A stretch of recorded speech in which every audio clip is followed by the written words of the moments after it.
Hello there, this is the Shadow Ranger, and this is going to be a response video to Kristen of Black Cat Feline. She had a video called Missed Opportunities. She talks about opportunities that WWE and TNA are missing.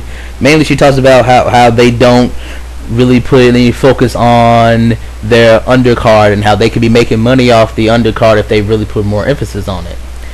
When it comes to WWE, I agree with her. However, I disagree with her when it comes to TNA.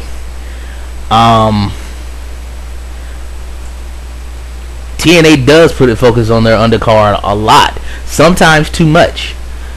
You know, I think, Kristen, you were mistaken because, as you said in the video, you don't watch TNA. So how can you really comment on the show if you don't watch it? I mean, you really don't have a frame of reference.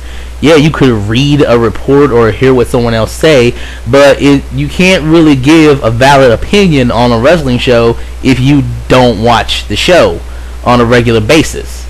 You know, I can't really judge a show if I just watch one episode a month. You really have to watch the shows yourself on a regular basis to be able to give an accurate any type of respectable opinion on the show.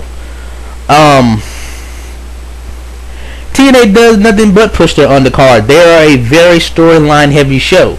Everybody on the show is doing something. In fact, they do so many storylines that it has and pushed so many people that it has become somewhat a detriment to their product. You know, people complain about TNA's matches being too short, but it's because they have to fill a lot of storyline. They always have to have people doing angles, cutting promos to get them over, mainly because the fans complain about not enough people being on TV. You recall that you got to remember that TNA only has Impact. They have 2 hours a week, 30 minutes of that is commercials, so they're left with 90 minutes a week. And in their 90 minutes a week, they have about 9 different storylines going on. I mean, you have the overall Immortal storyline, and you have that which is broken down into several different separate storylines. I mean, everybody on the show is being used. Everybody has a storyline. The women's division has a storyline. You have the Mickie James, Madison Rayne feud.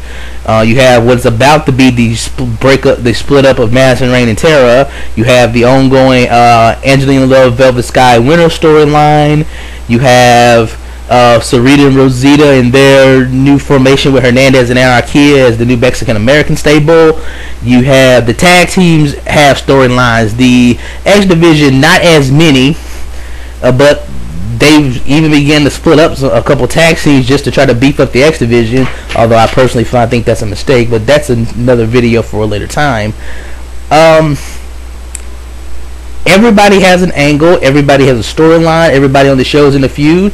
I mean, the only people who aren't in a feud are the people who aren't on the show. Amazing Red hasn't been on Impact in a while because he hasn't been in a storyline for a while. But when it's time for him to do a storyline, he'll be on every week. I actually read that they're going to be bringing Amazing Red back. He's going to be debuting a new gimmick. He's going to do a new like masked luchador type gimmick. I hope so. I hope he can do something different with that, because Amazing Red as he is kind of dull. Crimson has a storyline. He's with Scott Steiner. They're going to be in a match on the next pay-per-view. I mean, they do nothing but capitalize on their undercard. TNA has so many storylines. They have storylines up and down the card. You have storylines for the world title. You have the overall Immortal storyline. You have storylines with the tag teams, the women's division, the X division, the mid card. I mean, they're not missing any opportunities. They're doing every damn thing they can. They're pushing everybody. They sell merchandise on everybody. That's fucking Pope gear, AJ gear, Abyss gear, machine guns, Hernandez. I mean, I gotta just completely disagree with you on that. They do nothing but push people. They push too many people. I mean, they're not only. I would go so far as to say that not only is TNA not missing opportunities, they're trying to capitalize on too many opportunities at the same time. They're trying to do everything and please everybody at the same time, and to the point that it's become a detriment to their product.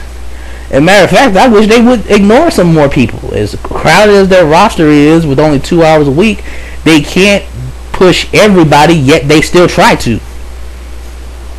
I mean, you look at the show, very few people on their roster that aren't on the show on at least a bi-weekly basis. But to talk about missed opportunities, I just don't know where you got that from when it comes to TNA. Again, I agree with you when you talk about WWE. I wish they would push more the guys in the undercard.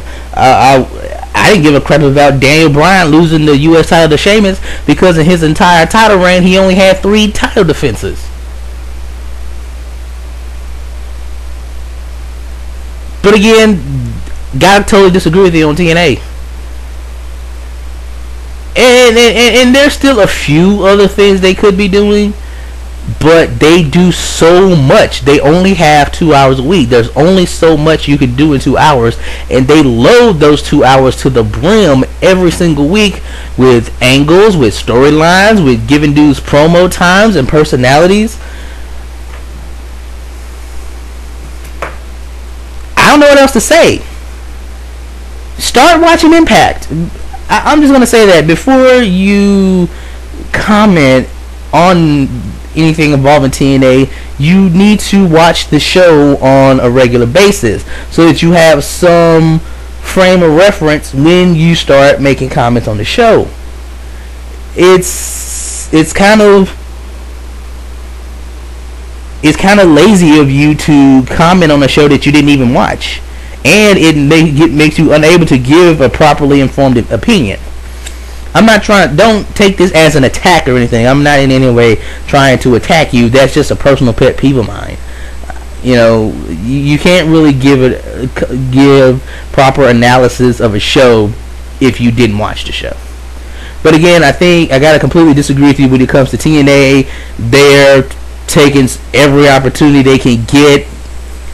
They're taking too many opportunities. They try to push everybody to the point that it's a detriment to the product. So, alright, just keep this short. Yeah, that's all I have to say. So, this is the Shadow Ranger. Thank you for listening. Also, anybody else who sees this video, I need one more good question so I can do my next Q&A video. I got 4.